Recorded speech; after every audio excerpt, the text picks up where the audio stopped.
I came home at 3:12 a.m. 12 hours on my feet, 3 patients lost, 1 child saved, and the ghost of another whispering in my ear. All I wanted was sleep. Not warmth, not conversation, just silence. I didn't turn on the lights. I knew the floorboards too well. I moved like a shadow across the hallway, slid the door open just wide enough to slip through. She was already asleep, or pretending to be, her back to me. I slipped beneath the sheets. Her scent was off, sweeter, chemical, like someone trying to mimic her. I told myself it was detergent, or hospital bleach still clinging to my skin. I closed my eyes. When I woke, sunlight painted the room in violent streaks. She was still beside me. But it wasn't her.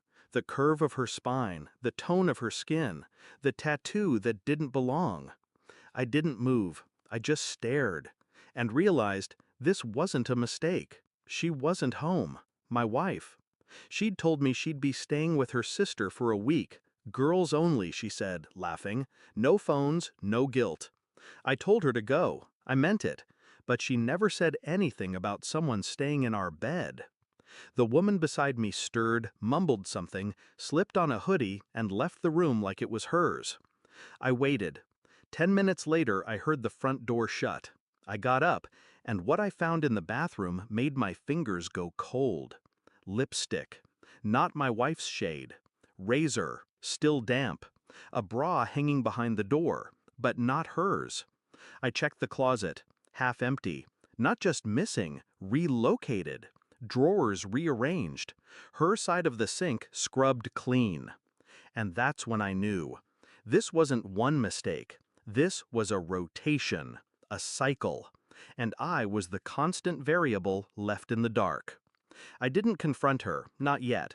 Instead, I watched, documented, logged patterns. She came home 3 days later, smiling, radiant, kissing me like she didn't have ghosts on her breath. She smelled like sandalwood, but the sheets had smelled like vanilla. Every night after that, I played along, lovingly, patiently. I started collecting 2 wine glasses when I hadn't been home, receipts from stores across town, an Uber drop-off at 3 a.m. while she claimed to be asleep. I cloned her phone, quietly, no alerts. She'd laugh in the living room while I sat in the kitchen, staring at a message from D. You're everything he's not. The bitterness tasted like battery acid in my mouth.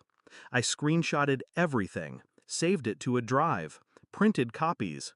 Each detail was a stitch in the wound she didn't know she was sewing. And every night I laid beside her, still, silent, her deception thick between us like fog. The messages grew bolder. He still hasn't figured it out? He's always working. Let him be useful in his own way. And then, a photo. Them, in our bed. Her laughing, him shirtless. His arm resting on my pillow. I stared at that image for an hour. Then I printed it. I waited for Friday, date night, her idea. She wore red.